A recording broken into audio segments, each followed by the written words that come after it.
You mentioned Charlie Hanley a while ago there. One of my favourite parts of the book, the Unlimited Heartbreak book by Henry Martin, was in a time where the Limerick County Board were trying to get rid of Charlie Hanley. Yeah. Now, I think this kind of deserves to be a contender for the Nobel Prize for Literature. You know, if I had my way, I put it in a contender for it, like, you know.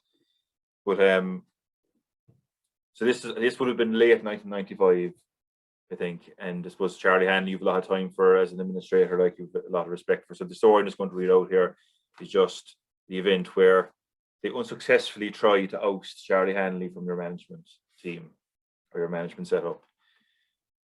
So straight away then there was fucking uproar. We had a meeting with the county board of the Gaelic grounds, which would be normal at the start of the campaign. They're hoping, of course, that they wouldn't be elected. We met the county board. We normally met 3 people.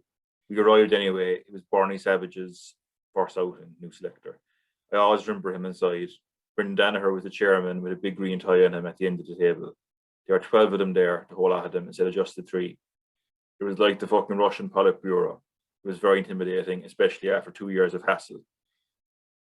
I was elected. I had a mandate. These cunts had no say here. Danaher said, we have a problem. What problem? We have a problem with the liaison officer, Charles Hanley. What problem have you with him? There's a bylaw stating that the liaison officer must be a member of the executive, said Danaher. I brought him into the setup. He was the main man in the whole scene and held the whole show together. That's why it gave me so much time to build the team shirt. I fuck all to do anything away the hurling. Hanley did the arranging like a barrister. Mahidi doing the training. Sure, we had a deadly setup. I said to Danaher, Charles Hanley is not a member of the county board executive and the bylaw says he must be. Is it amazing that in the 2 years before that was never made an issue of? Charlie was getting a bit big for his boots in the eyes of Jimmy Hartigan, getting kind of popular and that, getting kind of known. I said then, would you tell me what position the county board had Father Tom Carroll, Philvinus's liaison officer?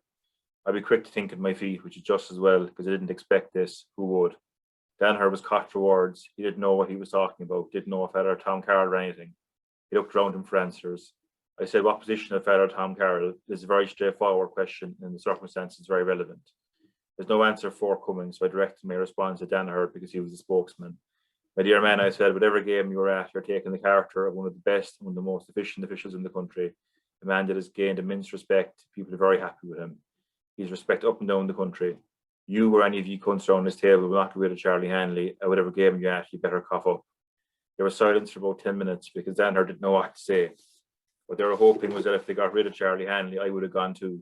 There was great sport, and no one opened their mouth like dummies. Then Hartigan piped up. He overstepped his mark, he says.